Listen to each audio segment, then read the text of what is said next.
Hello. हाँ बच्चों, एकदम ठीक हो? सब बढ़िया।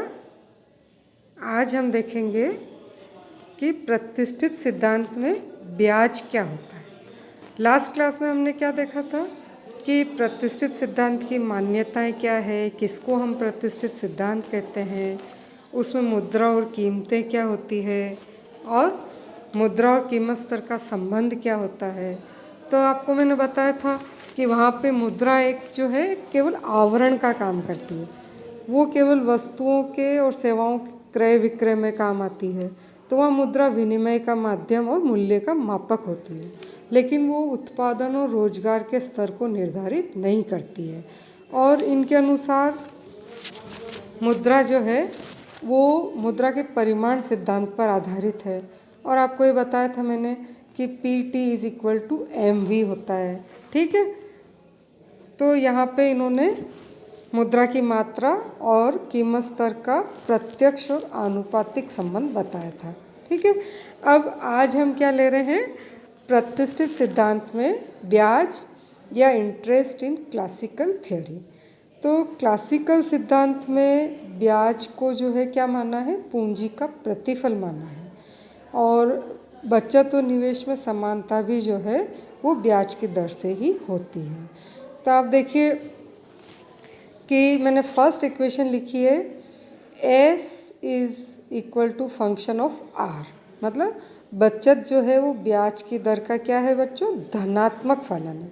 धनात्मक का क्या मतलब है कि ब्याज की दर बढ़ेगी तो बचत बढ़ेगी और ब्याज की दर घटेगी तो बचत भी घटेगी। मतलब इनमें सीधा संबंध है। ठीक है, और सेकंड में लिखा है कि investment is function of R। ठीक है, investment is function of R।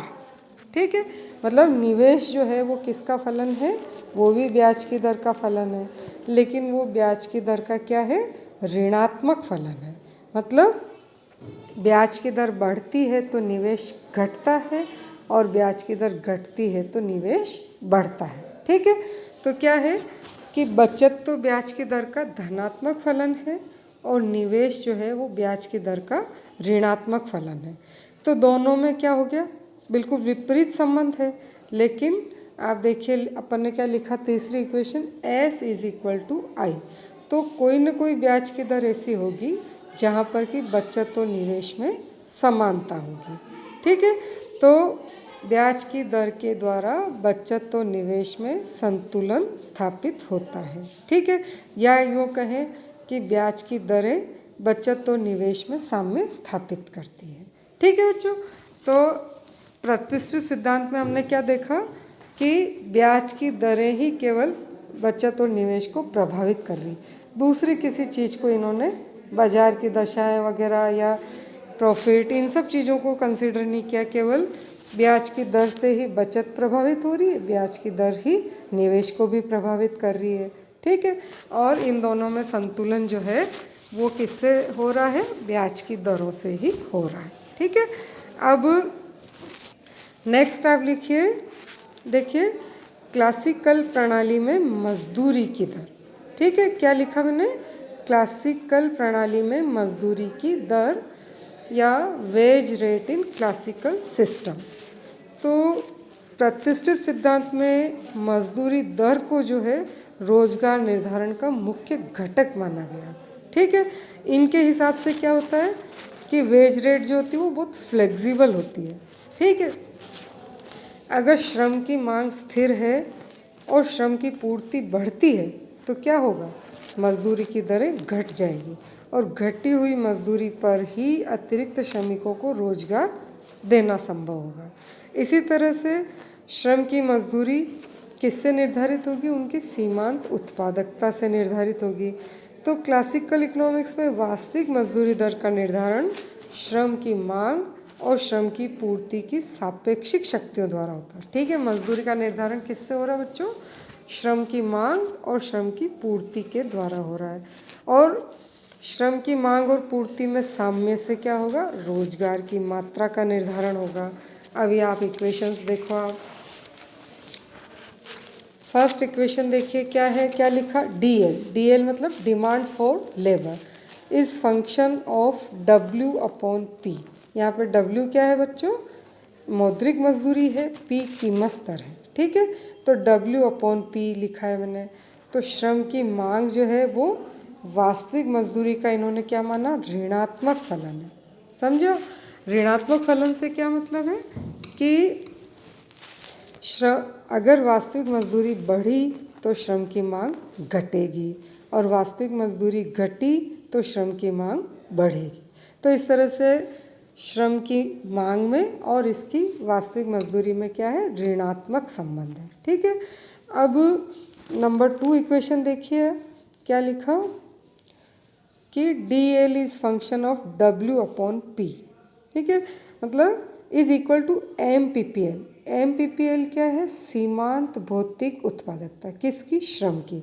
तो वास्तविक मजदूरी जो है, कोई भी उत्पादक कितनी देगा उसको, श्रम को, उसकी सीमांत भौतिक उत्पादकता के बराबर ही देगा।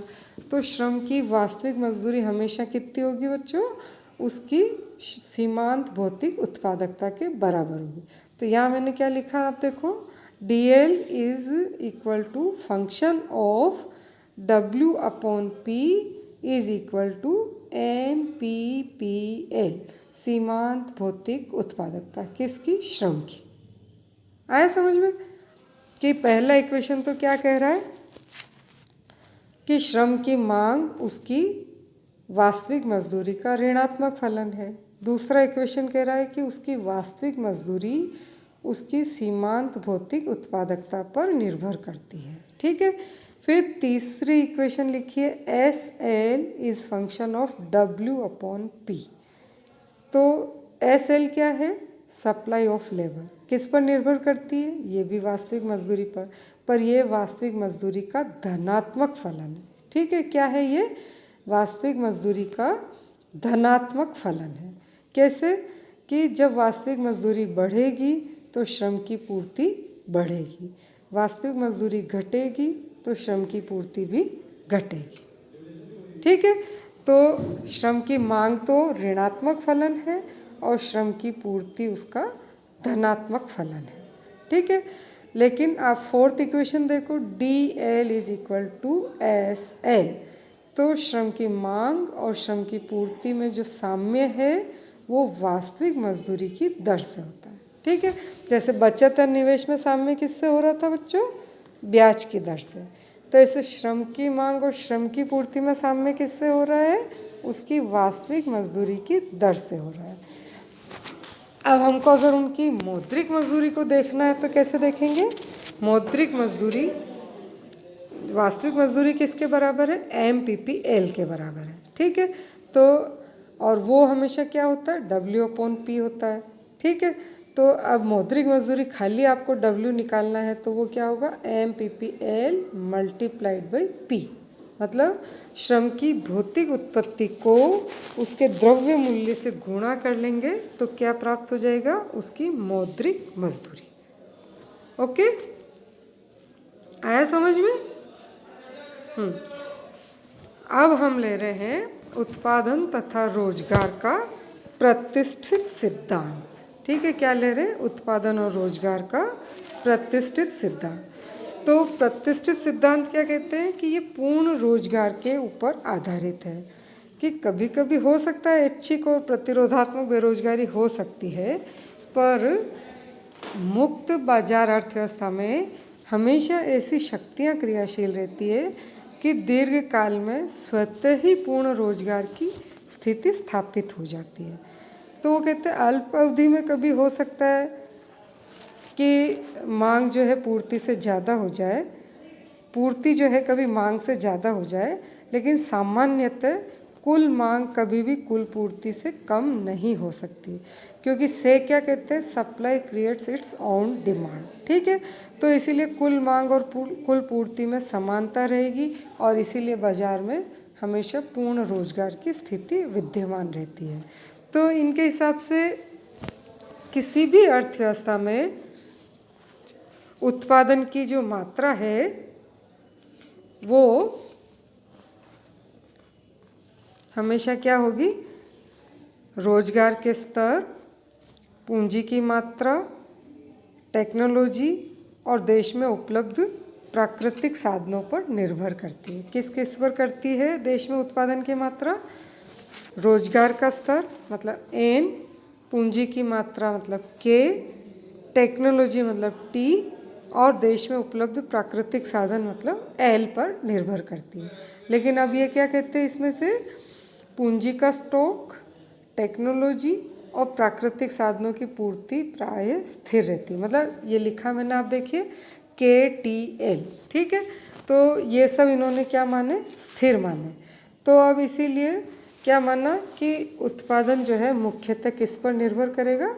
रोजगार के स्तर पर निर्भर करेगा। अब आप ये इक्वेशन देखो, output is function of NKTL, ठीक है। O for output, N for रोजगार का स्तर, K फॉर पूंजी का स्टॉक, T फॉर टेक्नोलॉजी और L फॉर प्राकृतिक साधन, ठीक है, नेचुरल रिसोर्सेज। अब आप देख रहे हैं मैंने KTL इन सब पे एक बार लगाया, मतलब इनकी मात्रा क्या मानी हमने? स्थिर मानी। परिवर्तन केवल क्या हो रहा है? रोजगार का स्तर हो रहा है। तो रोजगार के स्तर पर उत्पादन निर्भर कर रहा है, ठीक है।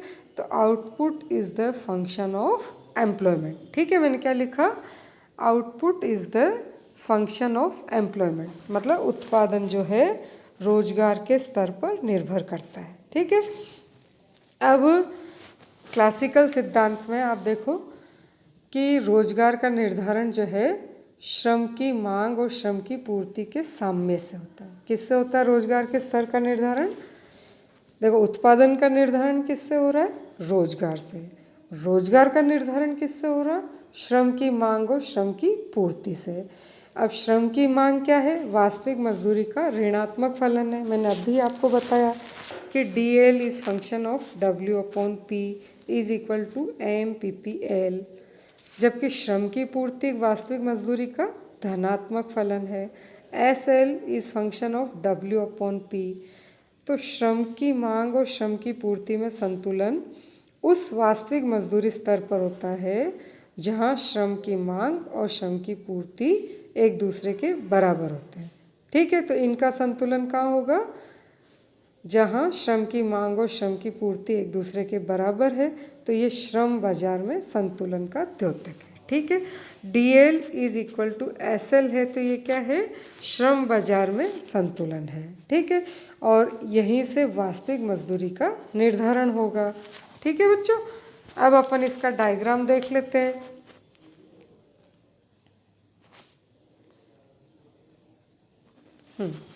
अब ये डायग्राम बनाया मैंने, आप देखो। सबसे पहले हम क्या कर रहे हैं? ये डायग्राम बना रहे हैं, ठीक है। एक्स एक्सिस पे मैंने क्या लिया है? रोजगार। क्या लिखा हमने एक्स एक्सिस पर? रोजगार की मात्रा ON, यहाँ लिखा हमने रोजगार। और O जो है ये क्या है? उत्पादन है, ठीक है। और इधर आप देखिए नीचे का डायग्राम, ये पैनल डायग्राम है, इसमें डबल डायग्राम बन रहा है। ये नीचे का आप देखो, यहाँ नीचे भी क्या है? ON। एक्स एक्सिस पे रोजगार है और वाई एक्सिस पे हमने क्या लिया? वास्तविक मजदूरी W/P, ठीक है। अब आप देखिए, हम पहले श्रम की मांग और श्रम की पूर्ति ले रहे हैं, तो ये श्रम का मांग वक्र क्या है? वास्तविक मजदूरी का ऋणात्मक फलन होता है, ठीक है। और श्रम की पूर्ति वास्तविक मजदूरी का धनात्मक फलन होता है। ये दोनों एक दूसरे को कहाँ काट रहे हैं? इस बिंदु पर काट रहे हैं, और इससे ON1 रोजगार के स्तर का निर्धारण होता है। और वास्तविक मजदूरी कितनी निर्धारित हुई? W/P1, ठीक है, W/P1, ठीक है। तो DL और SL ने जहाँ काटा उससे आपके रोजगार के स्तर का निर्धारण हुआ, और W/P1 इससे आपकी वास्तविक मजदूरी का निर्धारण हुआ। अब अपन ऊपर का जो डायग्राम है ये क्या है? उत्पादन फलन है, ठीक है बच्चों। ये अपना क्या है? उत्पादन फलन है। इसमें O is equal to function of N K T L, मैंने अभी आपको लिखाया था, ठीक है। Output is function of N K T L. यहाँ के टी एल तीनों स्थिर माने, केवल एन ही परिवर्तनशील है, जो कि किसका फलन है, उत्पादन का फलन है, ठीक है। उत्पादन जो है वो रोजगार के स्तर का फलन है। तो ये नीचे अपना रोजगार की मात्रा निर्धारित हुई, इसी चीज़ को हम ऊपर ले जा रहे हैं, ठीक है। तो इससे क्या निर्धारित हुआ आपका, ये देखो, ये ON1 रोजगार का स्तर है, ये नीचे के पैनल से मिला अपने को, और इसी से अब क्या निर्धारित हुई, रोजगार के स्तर से आपका ये उत्पादन की मात्रा निर्धारित हुई, ठीक है। तो ये आपका क्या है, Q1। तो उत्पादन का निर्धारण क्या हुआ, Q1 मात्रा। आया समझ में? देखो वापस देख लो, नीचे आप देख रहे हो एक्स एक्सिस पर रोजगार है, और ऊपर के डायग्राम में भी एक्स एक्सिस पर रोजगार है। नीचे के डायग्राम में एक्स एक्सिस पे वास्तविक मजदूरी है, और ऊपर वाई एक्सिस पर वास्तविक मजदूरी, और ऊपर वाले में वाई एक्सिस पे उत्पादन की मात्रा है, ठीक है। तो अब हमने क्या किया कि पहले श्रम की मांग और श्रम की पूर्ति का वक्र बनाया।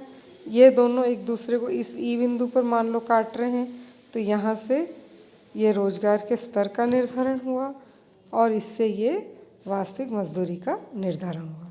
इसी को हम रोजगार के स्तर को ऊपर ले गए, तो जो ये आपका उत्पादन फलन दिया हुआ है, इसने इसको यहाँ पे स्पर्श काटा एक तरह से, तो ये ON1 रोजगार के स्तर पर उत्पादन की मात्रा O1 Q1 निर्धारित हुई, ठीक है। तो आपने देखा output is function of N K T L, ठीक है। तो यहाँ पे के टी एल स्थिर है, केवल रोजगार का स्तर ही परिवर्तित हो रहा है, तो उत्पादन फलन जो है वो रोजगार के स्तर पर निर्भर करता है। आ गया समझ में? ये डायग्राम आपका बार बार काम आएगा आगे भी, ठीक है। अब आगे का अपन नेक्स्ट क्लास में देखेंगे।